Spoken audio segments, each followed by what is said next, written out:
Good evening, whakalawhalahiatu, and welcome to tonight's bulletin of BCN News. Leading the news tonight, there is still no update as to when the cargo boat Island Chief will be able to resume its voyage after its crew was taken into quarantine in Fiji when 2 crew members tested positive for COVID-19 last week. Local businesses are concerned the delays will greatly impact their sales this Christmas. No matter how much you plan or how careful you are, COVID seems to get you, doesn't it? And the December boat that's due to arrive has our biggest ever stock delivery for Kendra's. Never had a bigger one. I was anticipating a pretty good Christmas. Christmas, December is your profit month. That's the month you work all year for to make the profit. So any delay, any impact of non-delivery has issues. We have to pay for stock up front, and so if you're not getting the turnover through in December, it makes buying further down the line in January, February harder again. So it is an issue for us for sure. Meanwhile, Matson's, the shipping company which owns the delayed cargo ship Island Chief, told BCN News that they are still waiting on further information from the Fiji Ministry of Health and the medical services, and they hope to be able to provide an updated schedule information to their customers soon. Keone Wagner, Matson's Director of Corporate Communications at their head office in Hawaii, responded to questions from BCN News last night about the condition of the crew. Wagner says that all of the crew members are well, none has been feeling ill, and they are working with local officials to ensure that the 2 crew members in isolation at Navua Hospital are as comfortable as possible. According to Keone Wagner, Matson's top priority is the health and safety of its personnel and the communities they serve. Amanda Peter, manager of Swanson Supermarket, told BCN News that they are expecting 1.5 container of freezer goods and 5 containers of dry goods on this delayed cargo boat. She says that they have enough stock to last a couple of weeks of delays if people avoid panic buying. Amanda Peter told BCN News that while they are concerned with the impacts to cash flow to pay off their suppliers, Swanson's highest concern is the health and safety of the people on the island from this virus. Meanwhile, Mark Blumsky of Kendra's Collection is optimistic that the cargo boat will be here on time so everyone can have a happy Christmas. Just look, I feel for those importers that have got food and that on the boat, and I hope the boat can get in here, and I just really do hope that we have a very merry, happy Christmas. Taliu Tohovaka, a young man from the village of Makefu, is the top student of Niue Primary School this year. He was awarded the prestigious academic prize at the Niue Primary School prize-giving event last Friday. The first runner-up to the Ducks is Maya Jackson of Huihuialofi South. Second runner-up is Kumimau Jackson from Hakupu.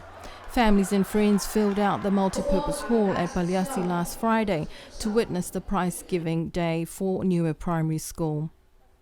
Here are the names of Niue Primary School's major prizes for 2020. The Ducks of Niue Primary, Taliu Tohovaka.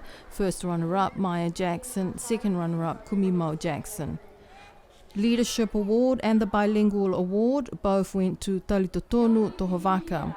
The Excellence in Attitude Award went to Sama Ikihele. The Taonga Niue Award for the boys went to Taliu Tohovaka, and for the girls, Marione Pihingia. The Best All-Rounder Awards for the boys, Camden Pihingia, and for the girls, Kumimau Jackson. The Wangahau Niue Awards for each year level: for Year 1, Mapualangi Puletama; Year 2, Tuputonga Mutfou; Year 3, Kerry Puheke; Year 4, Kylie Tunel Wakafi; Year 5, Onidine Timonga Puheke; and Year 6, Taliu Tohovaka. And water supply remains a problem for residents of the top end of Alofi South over the past few years. Last month, the Director General of the Ministry of Infrastructure, Andre Siohane, says that this is now a priority for the Water Division to rectify the water problems of these locations in Alofi South. The areas affected are Tāpeu, Huihui, Whanokula, Fualahi, Kaimisi and Toa, having water problems.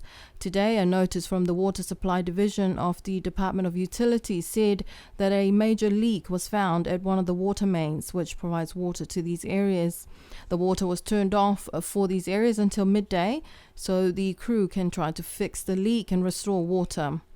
Water problems has been a recurring problem for these areas for a number of years now, which has been attributed by the residents to the growing development in these areas with new buildings and new homes being added. But the water infrastructure remains the same. Last month, the Director General of the Ministry of Infrastructure, Andres Iohane, told BCN News that this is now a priority for the Water Division, finding possible options such as a new reservoir tank to address the water pressure problems in these areas. Residents are asked to continue to report any and all leaks around their homes and also those in the workplaces. The annual pre-Christmas lunch for the elderly or the Penina folks on the island was held at the Matavai Resort last Friday, organised and hosted by St. Joseph's Catholic Church. This is their 29th year of this event, held especially for the elderly folks on the island. This event is considered the highlight for the elderly on the island, where they meet up for an early Christmas lunch, sing and dance with their friends. According to Chris Hipa, who, along with Ngātu Tukutama, are the organisers of this event after taking over from Mrs. Nonga Bray.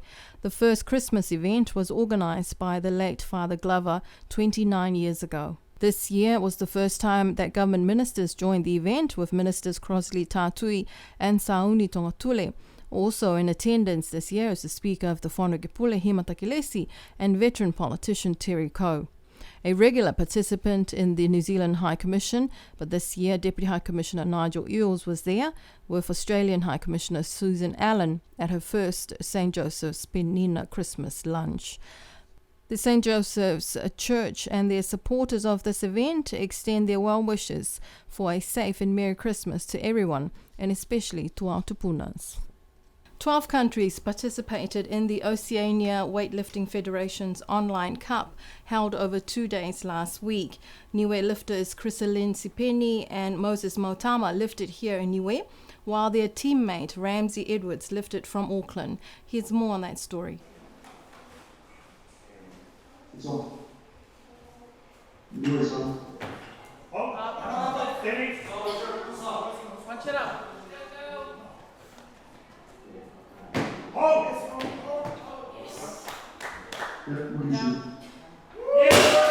In these travel restrictive times, even weightlifting competitions are adapting to the online platform.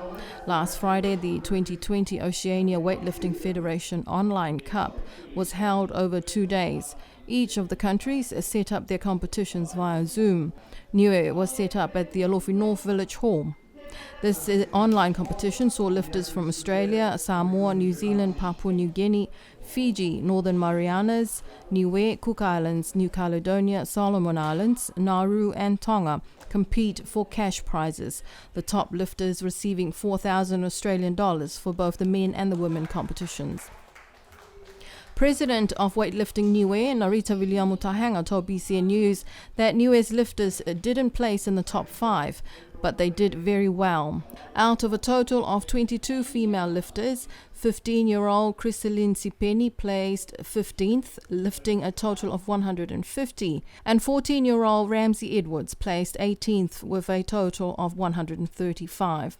The winner of the women's competitions, with the first and second place going to 2 Australian lifters. Another 2 Samoan lifters took out 3rd and 4th place, and a PNG lifter making up the top 5. In the men's competition, Niuean lifter Moses Mautama placed 15th in a total competition pool of 20 lifters. The competition was taken out by 2 Samoan lifters, Mao first and Don Opelongi in second. In 3rd place is David Andrew Litti from New Zealand. 4th place went to Papua New Guinea lifter Baru. In 5th place is Nauruan lifter Ezekiel Moses. And well done to the lifters on that competition. And that's our news for tonight. I'll be back with you on Thursday evening. Until then, good night.